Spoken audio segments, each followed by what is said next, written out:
Biasanya, mantan Perdana Menteri pensiun atau menulis memoar. Tapi tidak bagi Rishi Sunak.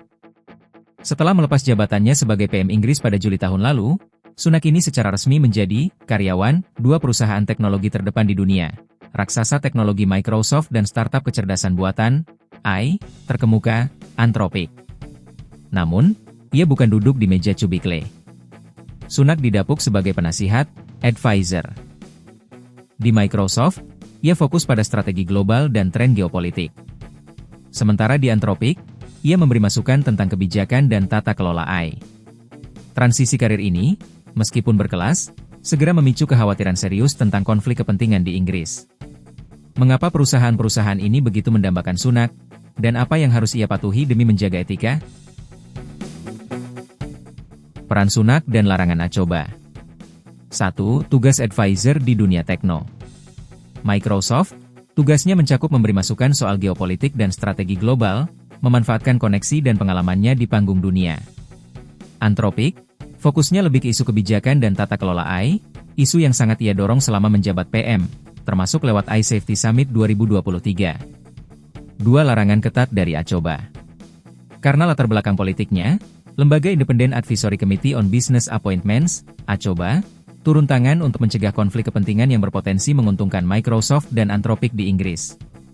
Larangan lobby, Sunak dilarang keras untuk melobi menteri atau pejabat pemerintah atas nama kedua perusahaan tersebut. Larangan proyek, ia tidak boleh memberikan nasihat terkait tender atau proyek pemerintah Inggris.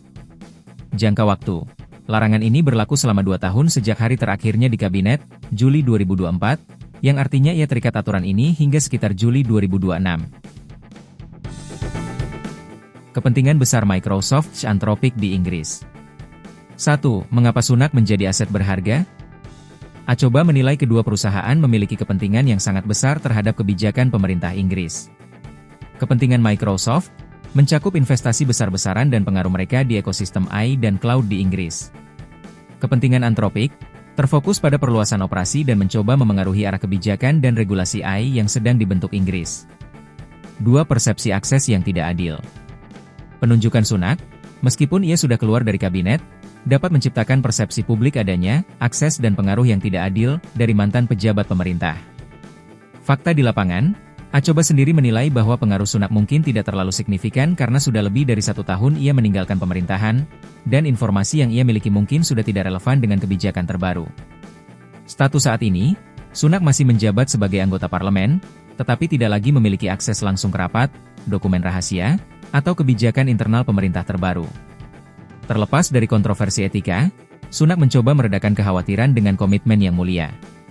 Komitmen amal, seluruh pendapatannya dari Microsoft dan Anthropic akan disumbangkan ke The Richmond Project, lembaga amal yang ia dirikan bersama istrinya untuk meningkatkan kemampuan berhitung masyarakat Inggris. Visi teknologi. Sunak percaya bahwa teknologi akan mengubah dunia dan peranannya kini adalah membantu dua perusahaan terdepan ini menavigasi masa depan tersebut. Transisi karir Sunak ini mencerminkan semakin kaburnya batas antara politik dan teknologi, terutama AI. Kini, yang menjadi pertaruhan adalah etika dan kepercayaan publik terhadap mantan pemimpin.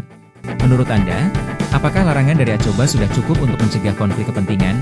Atau seharusnya ada batasan waktu yang lebih lama bagi mantan PM untuk bergabung dengan perusahaan yang terkait kebijakan pemerintah?